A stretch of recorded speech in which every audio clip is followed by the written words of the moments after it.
Operators, when selecting an MRO for a C-check, should really consider the experience and the capabilities that that facility has. When an aircraft comes in for a heavy inspection, it's tore apart, and you want to make sure that aircraft can get reassembled, the inspection can go according to plan, and can deliver a clean, squawk-free aircraft. Operators could face issues going to smaller shops with surprises found during the inspection. If you have a major repair that needs to be accomplished, they may not have the capabilities or the tooling to do that themselves. It may require them to bring in outside vendors, which could delay schedules and extend the budget. We've got all the capabilities that we need to do a C-check.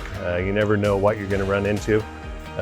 Aircraft behind us, we're removing a fuel plank to fix fuel leaks. We've got all the capabilities here to do that. We've got in-house back shops where we need to do a repair. We've got all the capabilities here to manage that ourselves. We can control the schedule with that capability. Our relationships with OEMs are very important. We have components that get sent out for overhaul.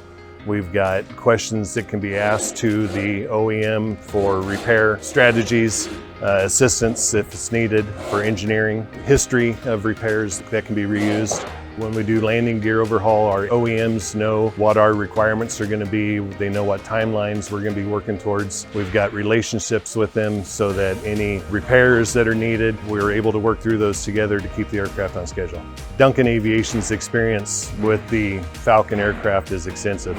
We've got tech reps that have been here for 25 plus years, maybe even closer to 30. We've got team leaders and lead mechanics that have many years of experience working together on the Falcon aircraft.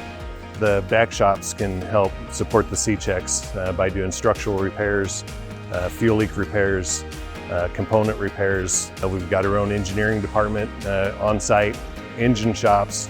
Anything we run across through the course of a C-check, we're typically able to take care of that ourselves in-house to help manage the costs and the schedule. Operators' reactions after the completion of a C-check is usually very, very happy. The amount of work that goes into a C-check, the way the aircraft is disassembled and reassembled again, we have checklists that we go through on post runs. We're checking all the systems very thoroughly. It's not unusual that we go on a test flight post C-check and have a squawk-free test flight, and the customer is able to leave that afternoon.